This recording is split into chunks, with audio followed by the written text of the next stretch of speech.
بسم الله الرحمن الرحيم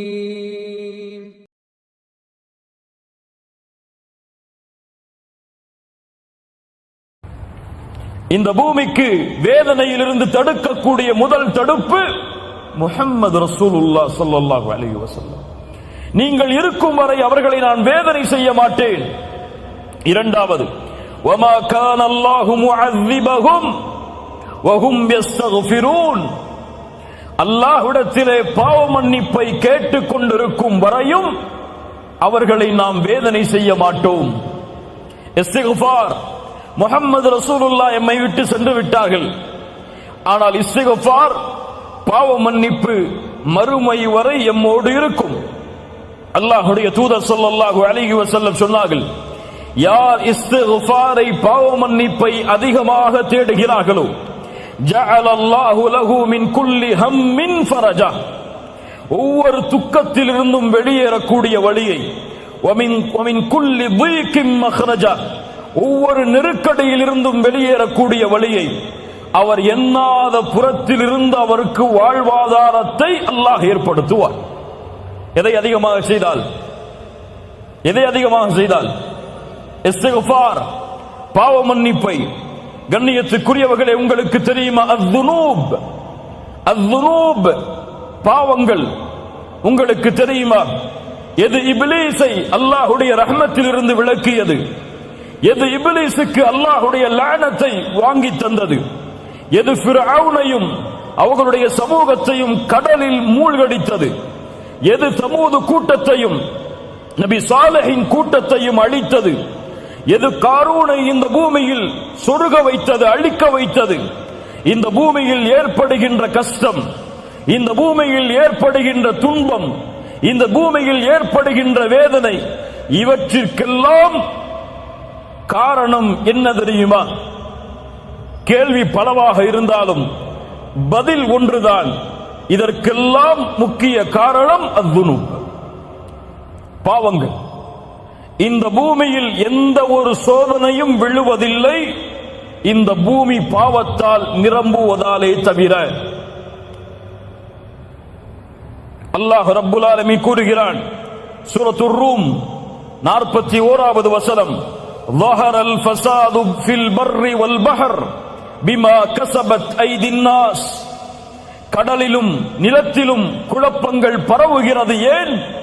மனிதர்களுடைய கரங்கள் சம்பாதித்த பாவத்தால். சூரத்து ஷூரா 30வது வசனம், وما أصابكم من مصيبة فبما كسبت أيديكم. எந்த ஒரு சோதனைகளும் உங்களை சூழ்வதில்லை, உங்களுடைய கரங்கள் சம்பாதிக்கும் பாவங்களாலே தவிர. சூரத்துல் அன்ஆம் 146வது வசனம், ذلك جزيناهم ببغيهم يعني أي ظلمهم. அவர்களுடைய அநியாயத்தின் காரணத்தாலே அல்லாஹ் இந்த வேதனையை கூலியாக கொடுத்தான். சூரத்துல் ஆல இம்ரான் 11வது வசனம், فأخذهم الله بذنوبهم. அவர்களுடைய பாவங்களாலே அல்லாஹ் அவர்களை பிடித்தான். அல்லாஹ்வுடைய தூதர் ஸல்லல்லாஹு அலைஹி வஸல்லம் சொன்னார்கள், உணவின் விரிப்பை நோக்கி பசித்தவன் எப்படி பாய்வானோ அது போன்ற எதிரிகள் என் சமூகத்தை நோக்கி பாய்வார்கள். அல்லாஹ்வுடைய தூதரே, அந்த நேரத்தில் நாங்கள் குறைவான எண்ணிக்கையில் இருப்போமா? அல்லாஹ்வுடைய தூதர் சொன்னார்கள், இல்லை, ஒருபோதும் இல்லை. பல் அன்தும் யௌமைதின் கஸீர், அதிகமான எண்ணிக்கையில் இருப்பீர்கள். ஆற்றில் வெள்ளப்பெருக்கத்திலே வரக்கூடிய நுரையை போன்று உங்களுடைய எண்ணிக்கை இருக்கும். என்ன அர்த்தம்?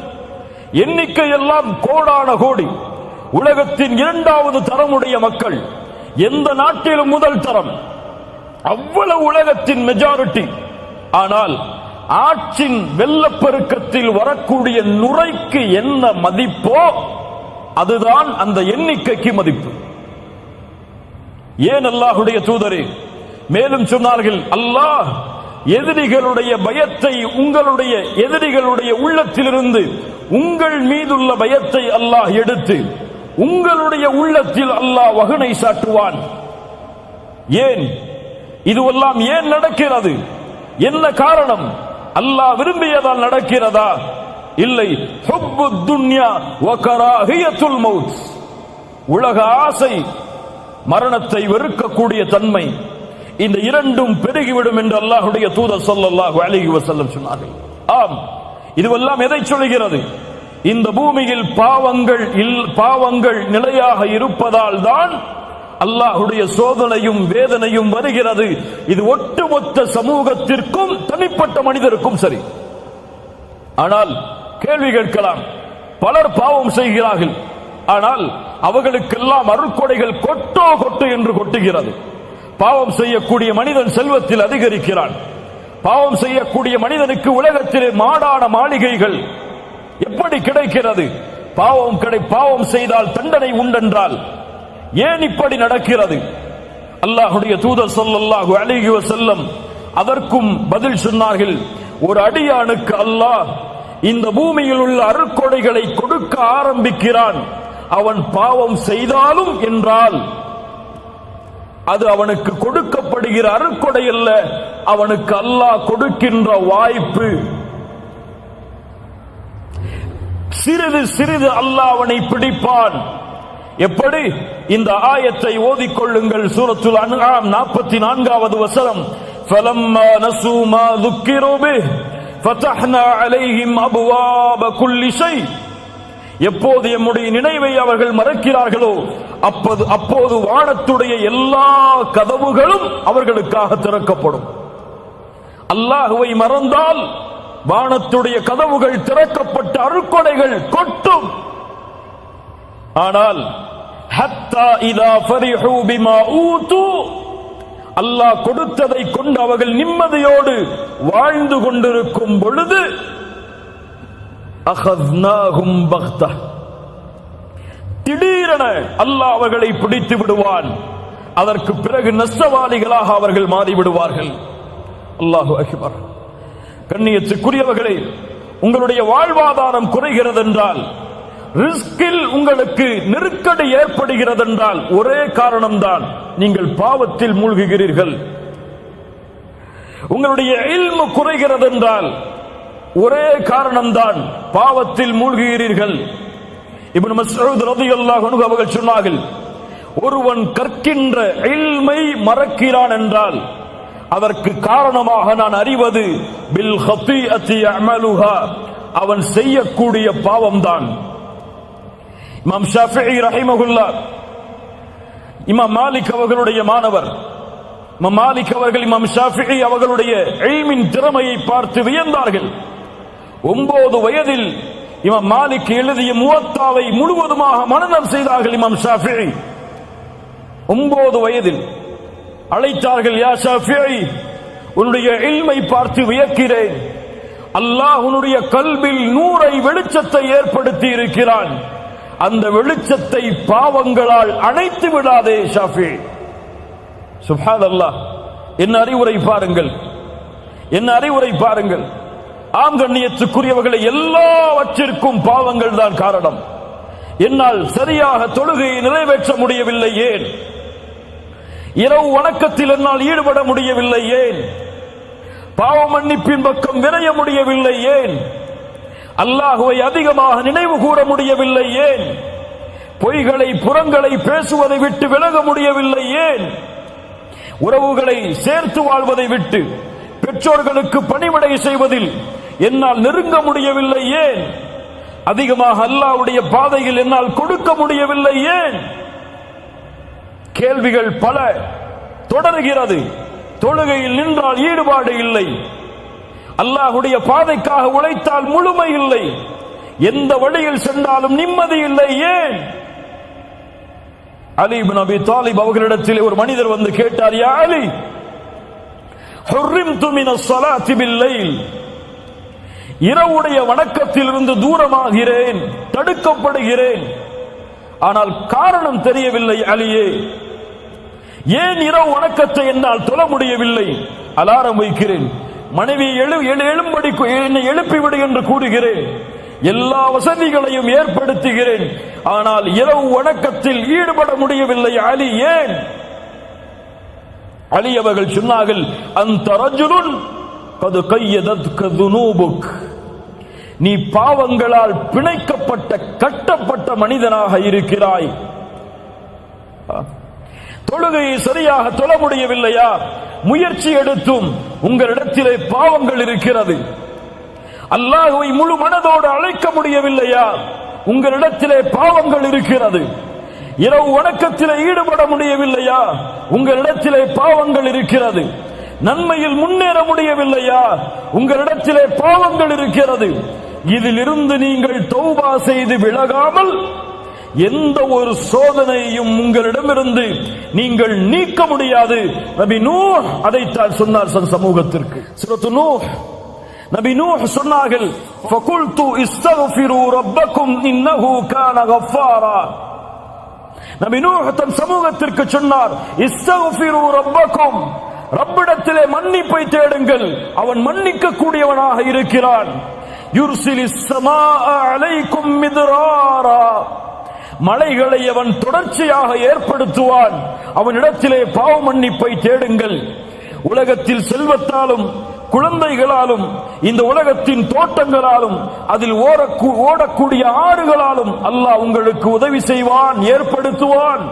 அல்லாஹ்விடத்திலே மன்னிப்பை தேடுங்கள் என்று நூஹ் அலைஹிஸ்ஸலாத்து வஸ்ஸலாம் அவர்கள் சொன்னார்கள். ஆம் கண்ணியத்துக்குரியவர்களே, அல்-இஸ்திக்ஃபார், அல்-இஸ்திக்ஃபார் எம்முடைய பாவங்களுக்குரிய மன்னிப்பு எம்முடைய வாழ்வின் கவலையை நீக்கும், எம்முடைய துக்கத்தை நீக்கும், எமக்கு வரக்கூடிய சோதனையை நீக்கும். ஒரு சோதனை வருகிறது, வேகமாக செல்கிறீர்கள், ஒரு வாகன விபத்து ஏற்பட்டு விடுகிறது, அல்லது ஒரு வியாபாரத்திலே முன்னேறி கொண்டு செல்கிறீர்கள், நஷ்டம் ஏற்படுகிறது, குடும்ப உறவுகள் பிரிய காரணமாகிறது. அப்போது நினைக்காதீர்கள் இதற்கெல்லாம் வேறு காரணமாக இருக்குமோ, இதுவெல்லாம் வேறு யாராவதுடைய கண்ணின் காரணமாக ஏற்பட்டு இருக்குமோ என்று நினைக்காதீர்கள். நீங்கள் நினைக்கக்கூடிய முதல் நினைப்பு, என்ன பாவம் செய்தேன் நான், எந்த பாவம் என்னிடத்திலே இருக்கிறது, நான் சோதிக்கப்படுகிறேனே, என்ன பாவத்திற்கு நம்மிடத்திலே மன்னிப்பை தேட மறந்துவிட்டேன், அதை நினைவு கூர்ந்து மன்னிப்பை தேடுங்கள். என் வாழ்வில் நடந்த ஒரு செய்தி. இந்த நாட்டிலே ஒரு வாகனத்திலே நான் சென்று கொண்டிருக்கும் பொழுது ஒரு பெண் என்னுடைய வாகனத்திலே மோதிவிட்டாள். மோதிய பிறகு என்னுடைய வாகனம் அதிகமாக பாதிக்கப்படுகிறது. அந்த பெண் இறங்கி வருகிறார்கள், மன்னிப்பு கேட்கிறாள். அப்போது என் கணவன் வரட்டும், இருவரும் சேர்ந்து நாம் போலீஸ் ஸ்டேஷனுக்கு போவோம் அப்படின்னு சொல்லி அந்த பெண் சொல்றாங்க. வெயிட் பண்றோம். அவங்களுடைய கணவன் வர்றார். மாஷா அல்லாஹ், அல்லாஹ் அவருக்கு அருள் செய்யட்டும். வந்து பார்த்தார் யாரின் மீது தவறு என்று. உணர்ந்து கொண்டால் தன் மனைவியின் பக்கம் தான் தவறு என்று ஒரே வார்த்தை தான் சொன்னார். நீ ஏதோ பாவம் செய்திருக்கிறாய், செல் 2 ரக்காத் தொழு, அல்லாஹ்விடத்திலே மன்னிப்பு தேடு, அதற்கு பிறகு நாம் காவல் நிலையத்திற்கு செல்லுவோம். அல்லாஹு அக்பர். அந்த பெண் சொன்னால் பரவாயில்லை, நாம் சென்று விட்டு வந்து தொழுது மன்னிப்பை தேடுவோம். இல்லை இல்லை இல்லை, இதற்கு காரணம் நாம் செய்கின்ற பாவமாகத்தான் இருக்கும். செல், தொழுது விட்டு வா, அதற்கு பிறகு போவோம். அல்லாஹு அக்பர். இப்படிப்பட்ட மனிதர்கள் இந்த பூமியிலும் வாழ்கிறார்கள். ஆம் கண்ணியத்துக்குரியவர்களே, இந்த நிகழ்வும் இது போன்ற நிகழ்வுகளும் நம்முடைய வாழ்வில் ஏற்பட்டால் முதலாவது நினையுங்கள், எந்த பாவம் என்னிடத்தில் இருக்கிறது? சரியாக தொழுகிறேனா? சரியாக ஜக்காத்தை கொடுத்தேனா? ஹஜ் கடமையாகி ஹஜ் செய்தேனா? புறம் பேசுகிறேனா? பொய் பேசுகிறேனா? பெற்றோர்களுக்கு மாறு செய்தேனா? மனைவிக்கு நோவினை செய்தேனா? பிள்ளைகளுக்கு நோவினை செய்தேனா? என் ரப்பை நினைவு கூற மறந்தேனா? என் ரப்புடைய தொடர்பில் துண்டித்திருக்கிறேனா? இந்த பாவத்தை விட்டு நீங்கினால்தான் என் சோதனை அகலும் என்று நினைத்தால் அல்லாஹ் ரப்புல் ஆலமீன் அந்த பாவ மன்னிப்பில் என்னுடைய வாழ்வின் கவலைகளை, பிரச்சனைகளை நீக்குவான். மூன்றாவது, அஸ்ஸலாஹ். அஸ்ஸலாஹ் உள்ளத்தின் நிம்மதி, வாழ்வின் நிம்மதி, ஒட்டுமொத்த கவலைகளும் ஒரு சுஜூதில் நீக்கிவிடும் நிம்மதியை அல்லாஹ் இந்த தொழுகையில் வைத்திருக்கிறான். அல்லாஹ் கூறுகிறான், சூரத்து தாஹா 124, 125வது வசனங்கள், وَمَنْ أَعْرَضَ عَنْ ذِكْرِي فَإِنَّ لَهُ مَعِيشَةً ضَنْكًا. அல்லாஹு அக்பர், அல்லாஹு அக்பர். குர்ஆன் பேசுகிறது, கேளுங்கள். وَمَنْ أَعْرَضَ عَنْ ذِكْرِي, என் நினைவிலிருந்து யார் தூரமாகிறானோ, فإن له معيشة ضنكا, அவனுக்கு நெருக்கடியான வாழ்வை நாம் ஏற்படுத்துவோம். கோடிகள் இருக்கும், ஆனால் நெருக்கடி இருக்கும். லட்சங்கள் குமையும், நெருக்கடி இருக்கும். நெருக்கடியான வாழ்வை ஏற்படுத்துவோம். ஏன்? என் நினைவில் இருந்தவன் தூரமானால். ஜும்ஹூர் அஹ்லு தஃப்ஸீர், தஃப்ஸீர் கலையுடைய விரிவுரையாளர்கள் எல்லோரும் சொல்கிறார்கள் சேர்ந்து, அல்லாஹ்வின் நினைவு என்று அல்லாஹ் குர்ஆனிலே குறிப்பிடுவது அஸ்ஸலாத். தொழுகையிலிருந்து தூரமானால் இந்த உலகம் நெருக்கடியாகும், பிரச்சனைகள் நெருக்கடியாகும். குடும்பத்தில் நிம்மதி இருக்காது, தொழிலில் நிம்மதி இருக்காது, கல்வியில் நிம்மதி இருக்காது. எதை தொட்டாலும் சோதனையில் முடியும். தொழுகையை அவன் சரியான முறையில் நிறைவேற்றவில்லை என்றால், ஃபஜ்ருடைய தொழுகையை தொழாமல் அவன் காலையில் விழித்தால் அந்த தினம் முழுவதும் அவனுக்கு சோதனை சோதனைதான். கெட்ட நாள் நல்ல நாள் இஸ்லாமில் கிடையாதா? உண்டா இல்லையா? கெட்ட நாள் நல்ல நாள் இஸ்லாம் இருக்கா? கிடையாது. ஆனால் இருக்கிறது. ஒரு மனிதனுக்கு கெட்ட நாள் என்றால் எப்போது அவன் ஃபஜ்ர் தொழவில்லையோ அதுதான். அல்லாஹ்வுடைய தூதர் ஸல்லல்லாஹு அலைஹி வஸல்லம் சொன்னார்கள், இரவில் தூங்கும் பொழுது ஷைத்தான் 3 முடிச்சுகளை போடுகிறான். எத்தனை முடிச்சுதா? எத்தனை முடிச்சு? 3 முடிச்சுகளை போடுகிறான். ஒவ்வொரு முடிச்சை போடும் பொழுதும் சொல்லுகிறான், இரவு தூரமானது, இரவு தூரமானது, தூங்கு, நிம்மதியோடு உறங்கு என்று சொல்லுகிறான். அல்லாஹ்வுடைய தூதர் ஸல்லல்லாஹு அலைஹி வஸல்லம் சொன்னார்கள், எப்போது அவன் எழுந்து அல்லாஹுவை நினைவு கூறுகிறானோ அப்போது ஒரு முடிச்சு அவிழ்கிறது. எப்போது உது செய்கிறானோ 2வது முடிச்சு அவிழ்கிறது. எப்போது தொழுகிறானோ 3வது முடிச்சாக அவிழ்கிறது. அப்போது அவன் நஷீதன் தய்யிபன் நஃப்ஸ், ஆரோக்கியமானவனாக, மகிழ்ச்சியுடையவனாக, நிம்மதியுடையவனாக எழுந்திருக்கிறான். அந்த உள்ளத்தோடு எழுந்திருக்கிறான். ஆனால் 3 முடிச்சுக்களும் அவிழ்க்கப்படவில்லை என்றால் ஹபீஸன் நஃப்ஸ், அசுத்தமான உள்ளத்தோடு, கஸ்லான், சோம்பேறியாக அவன் எழுந்திருக்கிறான். புரியுதா? அந்த 3 முடிச்சுக்களும் அவிழ்க்கப்பட்டு ஃபஜ்ருடைய தொழுகையை அவன் நிறைவேற்றினால் அன்றைய தினம் முழுவதும் அவன் தொடக்கூடிய எல்லா காரியமும் வெற்றி. ஃபஜ்ருடைய தொழுகை தொழாமல் அவன் எழுந்திருந்தால் அன்றைய தினம் முழுவதும் சோம்பேறித்தனத்தால் நிரம்பி இருக்கும். மேலும் சொன்னார்கள், யார் ஒருவன் ஃபஜ்ருடைய தொழுகையை தொழாமல் உறங்குகிறானோ அவனுடைய காதில் ஷைத்தான் சிறுநீர் கடிக்கிறான். அல்லாஹ்வுடைய தூதருடைய வாக்கு உண்மை. ஃபஜ்ருடைய தொழுகையை தொழாமல் உறங்கிக் கொண்டிருப்பவர்களே, உங்களுடைய காதில் ஒருவன் சிறுநீர் கழிக்கிறான். அவன் யார்? அல்லாஹுவால் சபிக்கப்பட்டவன், தூதரால் சபிக்கப்பட்டவன், மூமின்களால் சபிக்கப்பட்டவன். அது மட்டுமல்ல, அல்லாஹ்வுடைய தூதர் சொன்னார்கள், 2 தொழுகை முனாஃபிக்குகளுக்கு தான் சிரமம். நல்லா பதிஞ்சுக்கோங்க, நல்ல உள்ளத்துல அழுத்தி தேய்ங்க இந்த ஹதீஸை. 2 தொழுகை முனாஃபிக்குகளுக்கு தான் சிரமம். அல் ஃபஜ்ரு வல் இஷாஉ, இதுவெல்லாம் அல் ஃபஜ்ர் வல் இஷா. நான் சொல்கிறேன், ஃபஜ்ருடைய தொழுகையை தொழாமல் உங்களுடைய விழிப்பு இருந்தால், சூரியன் உதயமானதற்கு பிறகு நீங்கள் ஃபஜ்ரை தொழக்கூடிய வழக்கமுடையவர் என்றால், அல்லாஹ் பாதுகாக்கட்டும், அல்லாஹ் பாதுகாக்கட்டும், நாம் முனாஃபிக் என்பதில் சந்தேகமே கிடையாது. நீங்க முஃமின் நினைச்சுக்கோங்க, அல்லது ஜமாத்து தலைவர் நினைச்சுக்கோங்க, அல்லது ஒரு இயக்கத்துடைய தலைவர் நினைச்சுக்கோங்க, அல்லது முஸ்லிம்களுடைய தலைவர் நினைச்சுக்கோங்க. என்னுடைய ஈமான் எல்லாம் இன்று மௌத்தானா சொர்க்கம் ஜன்னத்துல் ஃபிர்தௌஸுடைய உயர்ந்த இடம் என்றெல்லாம் கற்பனை செய்து கொள்ளுங்கள். ஆனால் ஃபஜ்ருடைய தொழுகை இல்லாமல் உங்களுடைய தினம் ஆரம்பமானால் நிஃபாக் இல்லாமல் நீங்கள் எழுந்திருக்கவில்லை. சுப்ஹானல்லாஹ். அல்லாஹ் ரப்புல் ஆலமீன் நம்மை பாதுகாப்பானாக. ஃபഖலஃப மின் பஅதிஹிம் கல்ஃபுன் அதாஉஸ் ஸலாத், பின்னால் வரக்கூடிய மக்கள் தொழுகையை பாழாக்குவார்கள். ஒன்று சொல்லவா, 5 நேர தொழுகையை ஒருவன் தொழுதாலும் அவன் நரகம் செல்லுவான். 5 நேர தொழுகையை தொழுதாலும் எங்கே செல்லுவான்? எங்கே செல்லுவான்? இவன் நரகம் செல்லுவான். யார் அவன்? அதாஉஸ் ஸலாத், தொழுகையை வீணடிப்பான். ஃபஸௌஃப யல்கௌன கய்யா, கய்யா என்ற நரக ஆற்றில் அல்லாஹ் அவர்களை ஒன்று சேர்ப்பான். தொழுகையை பாழாக்குபவர்கள்.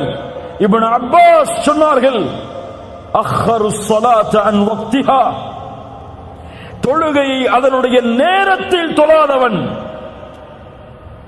தொழுகையை விடுறவங்க கிடையாது நரகத்துக்கு போறவங்க. அவங்களுக்கு நரகம், சக்கரண்ட நரகம் ஒதுக்கப்படுகிறது. ஆனால் தொழுகையை தொழுபவனும் நரகம் செல்லுவான். தொழுகையை அதனுடைய நேரத்தில் தொழவில்லை என்றால். குர்ஆன் சொல்லுகிற தீர்ப்பு, காலை 7 மணிக்கு உங்களுக்கு ஃபஜ்ர் வருதுன்னா, மதியம் 6 மணிக்கு உங்களுக்கு முஹர் அஸர் வருதுன்னா, உங்களுக்கு மக்ரிப் எல்லாம் 8 மணிக்கு, இஷாவெல்லாம் காலையில எழுந்ததுக்கு பிறகுதான் வருகன்னு சொன்னா, நீங்க 5 நேர தொழுகையை தொழுதாலும் இந்த தொழுகையுடைய கூலியாக நீங்கள் எதிர்பார்ப்பது உங்களுக்கு கிடைக்காது. ஃபஸௌஃப யல்கௌன கய்யா, அல்லாஹ் எச்சரிக்கிறான். அவர்களை கய்யா என்ற நரக ஓடையில் அல்லாஹ் சங்கமிக்க வைப்பான். அல்லாஹ் பாதுகாப்பானாக. தொழுகை வாழ்வில் உள்ள எல்லா பிரச்சனைகளையும் நீக்கும்.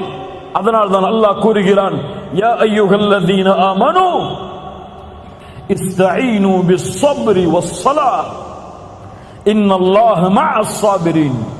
ஈமான் கொண்டவர்களே, தொழுகையை கொண்டும் பொறுமையை கொண்டும் அல்லாஹ்விடத்திலே உதவி தேடுங்கள். சுப்ஹானல்லாஹ். நோயில் அவதைப்படுகிறீர்களா? எந்த மருத்துவரும் உங்களை ஏற்றுக்கொள்ள தயாரில்லையா? எல்லோரும் கைவிடுகிறார்களா? இஸ்தஈன் பிஸ்ஸலாத், 2 ரக்அத் உது செய்து தொழுது சுஜூதில் கேளுங்கள், லா மரீத இல்லா ஷஃபைத யா ரப், நீ இல்லாமல் நோயை குணமாக்க முடியாது யா அல்லாஹ். எந்த மருத்துவ உலகமும் என்னை கைவிட்டாலும் நீ நாடினால் இந்த நோயை குணமாக்க முடியும். உன்னை தவிர யாரும் இல்லை இதை குணமாக்குவதற்கு என்று உங்களை ஒப்படையுங்கள். இன்ஷா அல்லாஹ் நீங்கள் சுஜூதில் இருந்து எழுவதற்கு முன்னால் உங்களுடைய நோய் குணமாகும். கடனில் பிரச்சனையா? கோடி கோடி கடன் குவிந்து விட்டதா? வெளியேறுவதற்கு வழி தெரியவில்லையா? இஸ்தஈன் பிஸ்ஸலாத். குழந்தை இல்லையா? இஸ்தஈன் பிஸ்ஸலாத். வீட்டில் மனைவிக்கும் உங்களுக்கும் பிரச்சனையா? இதை தீர்ப்பதற்கு வழி தெரியவில்லையா? இஸ்தஈன் பிஸ்ஸலாத். நிறுவனத்தில் வேலையை விட்டு உங்களை தூக்குகிறார்கள். வாழ்வாதாரம் என்ன ஆகப் போகிறது என்று தெரியவில்லை. இஸ்தஈன் பிஸ்ஸலாத்.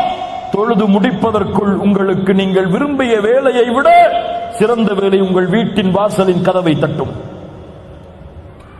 தொழுகையை கொண்டு உதவி தேடுங்கள். தொழுகையில் சுஜூதில் அல்லாஹ்விடத்திலே அதிகம் கேளுங்கள். எல்லா பிரச்சனைகளும் நீக்கப்படும். ஏன்? அல்லாஹ்வுடைய தூதர் சொன்னார்கள், ஒரு அடியான் அல்லாஹ்விடத்திலே நெருக்கமாக இருக்கக்கூடிய நிலைமை சுஜூத். ஃபஅக்ஸிரு ஃபீஹி மினத் துஆ, அதில் துஆவை அதிகப்படுத்துங்கள் என்று அல்லாஹ்வுடைய தூதர் முஹம்மது ரசூலுல்லாஹ் ஸல்லல்லாஹு அலைஹி வஸல்லம் சொன்னார்கள். 4வது கவலைகள் நீங்க 4வது வழி அஸ்ஸபர். وبشر الصابرين وبشر الصابرين. பொறுமையாளர்களுக்கு நற்செய்தி கூறுங்கள். இந்த உலகத்திலும் மறுமையிலும் அவர்களுக்கு அருள் உண்டு. சுப்ஹானல்லாஹ். யா அய்யுஹல்லதீன ஆமனூ இஸ்தஈனு பிஸ்ஸப்ரி வஸ்ஸலாஹ். பொறுமையை கொண்டும் தொழுகையை கொண்டும் உதவி தேடுங்கள். இன்னல்லாஹ மஅஸ் ஸாபிரீன். அந்த பொறுமையாளர்களோடு தான் அல்லாஹ் இருக்கிறான். அல்லாஹ் உங்களோடு இருந்தால், உங்களிடத்தில் பொறுமை இருந்தால் அல்லாஹ் அதை நீக்க மாட்டானா? அந்த கஷ்டத்தை நீக்குவதற்கு இருக்க தேவையான ரப்பே உங்களோடு இருந்தால் அந்த கஷ்டம் எங்கே போகும்? சுப்ஹானல்லாஹ். பாடங்களை படியுங்கள். நபி யாக்கூப் அலைஹிஸ்ஸலாத்து வஸ்ஸலாம் தான் விரும்பக்கூடிய குழந்தை நபி யூசுப், சகோதரர்கள் திட்டம் தீட்டுகிறார்கள் என்று கூறினால் கனவை வெளிப்படுத்தாத யூசுஃபே என்று சொன்னார்கள். ஆனால் அந்த சகோதரர்கள் திட்டம் தீட்டி சகோதரனை எப்படியாவது அழித்து தந்தையின் விருப்பத்தை நாங்கள் அடைய வேண்டும் என்பதற்காக திட்டம் தீட்டி நபி யூசுஃபை கிணற்றில் வீசுகிறார்கள். கிணற்றில் ஒரு நபி, அந்த வழியாக வந்த வியாபார கூட்டம் மிஸ்ருக்கு சென்று அங்கே சந்தையில் நபி யூசுஃபை விலை பேசுகிறார்கள். ஒரு அடிமையாக, ஒரு அடிமைத்தனத்தில் ஒரு நபி எஜமானருடைய வீட்டிற்கு சென்றால் அங்கே எஜமானருடைய மனைவியின் மூலமாக மிகப்பெரிய சோதனை, அதன் மூலமாக சிறைச்சாலையில் ஒரு நபி, தந்தையும் மகனும். சுப்ஹானல்லாஹ். தந்தை சொன்னார், என் மகனை நீங்கள் ஏதோ செய்து விட்டீர்கள். ஃபஸப்ருன் ஜமீல், ஃபஸப்ருன் ஜமீல், அழகிய பொறுமையை கையாளுவேன். அல்லாஹ் நபி யூசுஃபை மறுபடியும் நபி யாக்கூபிடத்திலே கொண்டு வந்து சேர்த்தான். இரண்டு முறை சொன்னார்கள் இதே வார்த்தையை நபி யாக்கூப். இதே வார்த்தையைத்தான் எம்முடைய தாயும் கூறினார்கள். யார் யார்? ஆயிஷா ரலியல்லாஹு அன்ஹா. எவ்வளவு பெரிய சோதனை நபி ஆயிஷா அவர்களுக்கு ரலியல்லாஹு அன்ஹா. தூதரின் மனைவி, அல்லாஹ்வின் நேசத்துக்குரிய பெண் ரலியல்லாஹு அன்ஹா.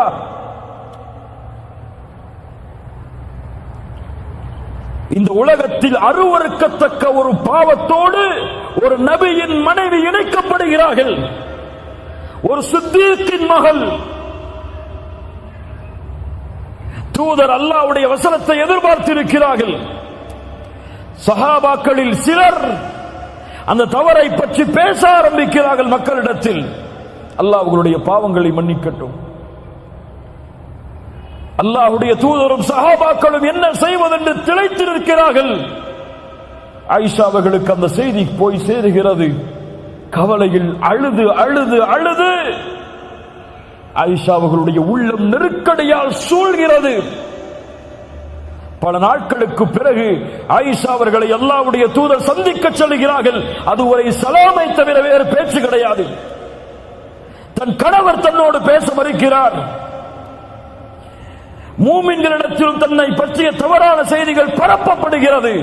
எவ்வளவு பெரிய நெருக்கடி ஆயிஷாவுக்கு ரலியல்லாஹு அன்ஹா.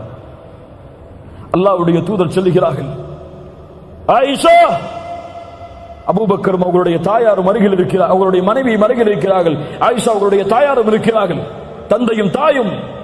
அல்லாஹ்வுடைய தூதர் சொல்லுகிறார்கள், ஆயிஷா, இப்படி கேள்விப்பட்டேன். நீங்கள் செய்திருந்தால் மன்னிப்பை தேடுங்கள். அல்லாஹ் பாவத்தை உணர்ந்து மன்னிப்பை தேடுபவர்களை மன்னிப்பான். செய்யவில்லை என்றால் அல்லாஹ் உங்களை பரிசுத்தப்படுத்துவான். நீங்கள் என்ன சொல்லுகிறீர்கள்? அபூபக்கரை பார்த்து சொன்னார்கள், ஆயிஷா ரலியல்லாஹு அன்ஹா, அல்லாஹ்வுடைய தூதருடைய நண்பரே, உங்களுடைய தூதருக்கு பதில் சொல்லுங்கள். அபூபக்கர் சொன்னார்கள், என்ன சொல்லுவது? என் தாயே, ரசூலுக்கு பதிலளியுங்கள். என்ன சொல்லுவது நான்? என்ன சொல்வது நான் என்று அவர்கள் இருவரும் திளைத்து நிற்கிறார்கள். ஆயிஷா ரலியல்லாஹு அன்ஹா அவர்கள் சொன்னார்கள், அல்லாஹ்வுடைய தூதரே, இந்த செய்தி உங்களிடத்திலே வந்து சேர்ந்தது. நீங்கள் இதை அல்லாஹ்வுடைய வசனத்தை எதிர்பார்த்து இருக்கிறீர்கள். ஆனால் நானோ அல்லாஹுவை சாட்சியாக வைத்து கூறுகிறேன், நான் தூய்மையான பெண்தான். இந்த உலகத்தில் எந்த குற்றமும் நான் செய்யவில்லை. நபி யாக்கூபுடைய அடையாளத்தை தான், அந்த உதாரணத்தை தான் என்னுடைய வாழ்விலும் நான் எடுத்துக் கொள்கிறேன். இந்த சோதனையிலிருந்து நான் வெளியே வர வேண்டும் என்றால் ஒரே வழிதான், ஃபஸப்ருன் ஜமீல் வல்லாஹுல் முஸ்தஆனு அலா மா தஸிஃபூன். அழகிய பொறுமையை கையாளுவேன். ஏன் நபி யாக்கூபிடத்திலே இருந்த அந்த பொறுமை? இவ்வளவு பெரிய இட்டுக்கட்டப்பட்ட செய்தியை சுமந்த ஆயிஷா ரலியல்லாஹு அன்ஹா அவர்களிடத்தில் இருந்த அந்த பொறுமை ஏன் நம்மிடத்தில் இல்லை? ஃபஸப்ருன் ஜமீல் வல்லாஹுல் முஸ்தஆனு அலா மா தஸிஃபூன். அல்லாஹ் நபி யாக்கூபுக்கு அந்த பொறுமையின் கூலியாக அவர்கள் நினைத்ததை விட நபி யூசுஃபுடைய அந்தஸ்தை உயர்த்தி அல்லாஹ் திருப்பி கொடுத்தான். நபி ஆயிஷா, நபியுடைய மனைவியுடைய ஆயிஷா ரலியல்லாஹு அன்ஹா அவர்களுடைய பொறுமையால் அல்லாஹ் அவர்களை பரிசுத்தப்படுத்துவதற்காக உலகம் அழியும் வரையிலும் இருக்கக்கூடிய குர்ஆனில் அல்லாஹ் வசனங்களை இறக்கி நிரூபித்தான். நபியுடைய மனைவியாகிய ஆயிஷா அவர்களுடைய கற்புக்கு அல்லாஹ் சாட்சி கூறினான் அந்த பொறுமையால். நபி யூனுஸ் அதே சோதனையை சந்தித்தார், பொறுமையோடு இருந்தார். நபி நூஹ் 950 ஆண்டு காலம் அழைப்பு, பொறுமையோடு இருந்தார். முஹம்மது ரசூலுல்லாஹ் ஸல்லல்லாஹு அலைஹி வஸல்லம் எவ்வளவு சோதனைகள் மக்காவில், எவ்வளவு சோதனைகள். நபி சுஜூதில் முஷ்ரிக்குகள், மக்கத்து காஃபிர்கள் அந்த தூதரின் மேல் ஒட்டகத்தின் கழிவை வீசினார்கள். சுமையா ரலியல்லாஹு அன்ஹா, யாசிர், அம்மார், ஒரே குடும்பம் ஒரு பெண்ணுக்கு முன்னால் கொடுமைப்படுத்தப்பட்டார்கள். அல்லாஹ்வுடைய தூதர் என்ன சொன்னார்கள்? சப்ரன் ஆல யாசிர். யாசிருடைய குடும்பத்தார்களே, பொறுமையை கையாளுங்கள். நீங்கள் தங்கக்கூடிய இடம் நாளை மறுமையில் சொர்க்கம். அஸ்ஸபர், அஸ்ஸபர், என் ரப்பு எனக்கு கொடுத்தது, இதில் நான் பொறுமையோடு இருப்பேன். என் ரப்பு இதை விட்டு என்னை இதை விட்டு அல்லாஹ் பாதுகாப்பான். என் ரப்பு எனக்கு வழிகாட்டுவான். அதுவரை பொறுமையை கையாளுவேன், பொறுமையோடு இருப்பேன். என்ன சோதனை வந்தாலும், சிரமம் வந்தாலும் சபர். வபஷ்ஷிரி ஸாபிரீன் இன்னல்லாஹ மஅஸ் ஸாபிரீன். ஐந்தாவது அத்தவக்குல் அலல்லாஹ், கவலைகள் நீங்க. ஐந்தாவது வழி அல்லாஹுவின் மீது உறுதியான நம்பிக்கை. அல்லாஹுவின் மீது அசைக்க முடியாத உறுதியான நம்பிக்கை. என் கஷ்டத்தை என் ரப்பை தவிர யாரும் நீக்க முடியாது. அம்மை யுஜீபுல் முல்தர்ர இதா தஆஹு வ யக்ஷிஃபுஸ் ஸூ. கஷ்டத்தில் சிக்கி தவிப்பவர் அழைக்கும் பொழுது அந்த அழைப்பிற்கு யார் பதில் கொடுப்பது? சிரமங்களை யார் நீக்குவது? இலாஹும் அல்லாஹ், அல்லாஹுவை விட வேறொரு இலாஹ், கடவுள் இருக்கிறாரா? அல்லாஹ் கூறுகிறான், وَمَن يَتَوَكَّلْ عَلَى اللَّهِ فَهُوَ حَسْبُهُ. யார் அல்லாஹ்வின் மீது நம்பிக்கை கொண்டிருக்கிறார்களோ அவர்களுக்கு அல்லாஹ் ஒருவன் போதுமானவன். அல்லாஹ்வுடைய தூதர் சொன்னார்கள், யார் அல்லாஹ்வின் மீது அசைக்க முடியாத நம்பிக்கையை வைத்திருக்கிறார்களோ, ஹக்க தவக்குலிஹி, உண்மையான தவக்குலை கொண்டிருக்கிறார்களோ, அவர்களுக்கு அல்லாஹ் பறவைகளுக்கு எப்படி உணவளிக்கிறானோ அப்படி உணவளிப்பான். அது காலையில் பசியோடு செல்லுகிறது, மாலையில் வயிறு நிரம்ப திரும்பி வருகிறது. அப்ப என்ன அர்த்தம்? வீட்டில் உட்கார்ந்துட்டு அல்லாஹ் மேல நம்பிக்கை இருக்கு, அல்லாஹ் எனக்கு ரிஸ்க கொடுப்பான்னு சொல்லி உட்கார்ந்து இருக்க சொல்லல. என்ன சொன்னாங்க அல்லாஹ்வுடைய தூதர்? அந்த பறவை பசியோடு என்ன சொன்னார்கள்? கிளம்பி செல்கிறது, ஒரு முயற்சி எடுத்து செல்லுகிறது. அல்லாஹ் அதனுடைய வயிற்றை நிரப்புகிறான். ரப்புல் ஆலமீன் இந்த உலகத்தில் உள்ள ஒரு இருள் சூழ்ந்த இரவில், ஒரு இருண்ட பாறையில் ஊறக்கூடிய ஒரு அணுவிற்கும் உணவளிக்க ரப்பு மறக்காத பொழுது, ரப்பின் மீது நம்பிக்கை கொண்டிருந்தால் உங்களுக்கு அல்லாஹ் வாழ்வாதாரத்தை ஏற்படுத்தாமல் இருப்பாடா? என் ரப்பை சார்ந்திருக்கிறேன், என் ரப்பின் மீது நம்பிக்கை வைத்திருக்கிறேன். இந்த கவலையை அல்லாஹ் நீக்குவான், இந்த துக்கத்தை அல்லாஹ் நீக்குவான். அத்தவக்குல் கவலைகளை நீக்கும். கவலைகள் நீங்க ஐந்தாவது வழி அல்லாஹ்வின் மீது உறுதியான நம்பிக்கை. ஆறாவது அல்லாஹ்வின் மீது நல்லெண்ணம், ஹுஸ்னுல் வன்னி பில்லாஹ். இது முக்கியமான விஷயம், கவனிச்சு கேளுங்க. அல்லாஹுவை நீங்கள் எப்படி உங்களுடைய உள்ளத்தில் மேன்மைப்படுத்துகிறீர்களோ அப்படி உங்களுடைய மேன்மையும் அல்லாஹ்விடத்தில். அல்லாஹ்வின் மீது எந்த நம்பிக்கையில் நீங்கள் உறுதியான நம்பிக்கையை வைத்திருக்கிறீர்களோ அதே எண்ணம் தான் அல்லாஹ்விடத்தில். அல்லாஹுவோடு நீங்கள் எப்படி நடந்து கொள்கிறீர்களோ அப்படித்தான் அல்லாஹுவும் உங்களோடு நடந்து கொள்வான். என் ரப்பு என் கவலையை நீக்குவான், அல்லாஹ் உங்கள் கவலையை நீக்குவான். என் ரப்பு என் நோயை குணப்படுத்துவான், அவன் தான் குணப்படுத்த முடியும். அவன் மீது நம்பிக்கை இருக்கிறது, நல்லெண்ணம் இருக்கிறது, அல்லாஹ் குணப்படுத்துவான், அல்லாஹ் குணப்படுத்துவான். என் ரப்பு என் கவலையை நீக்குவான், கடனை நீக்குவான். என் ரப்பின் மீது நம்பிக்கை இருக்கிறது, நல்லெண்ணம் இருக்கிறது. ஏன்? அவன் என் நஃப்ஸை விட என்னை நேசிக்கிறான். அல்லாஹ் என் நஃப்ஸ் என்னை நேசிப்பதை விட, என் உயிரை நான் விரும்புவதை விட என் ரப்பு என்னை நேசிக்கிறான்.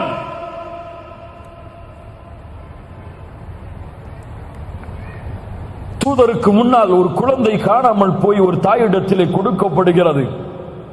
அந்த தாய் அந்த உணவுக்கு, அந்த குழந்தைக்கு உணவை கொடுக்க தயாராகிறார்கள். அல்லாஹ்வுடைய தூதர் கேட்டார்கள், தோழர்களே, இந்த தாய் இந்த குழந்தையை நெருப்பில் வீசுவாளா? சஹாபாக்கள் சொன்னார்கள், எப்படி அல்லாஹ்வுடைய தூதரே, தான் பெற்றெடுத்த குழந்தையை ஒரு பெண் நெருப்பில் வீசுவாள்? லல்லாஹு அர்ஹமு பிஇபாதிஹி மின் ஹாதிஹி பிவலதிஹா. ஒரு தாய் தன்னுடைய குழந்தையின் மீது எப்படி இந்த பாசத்தை காட்டுகிறாளோ இதை விட அல்லாஹ்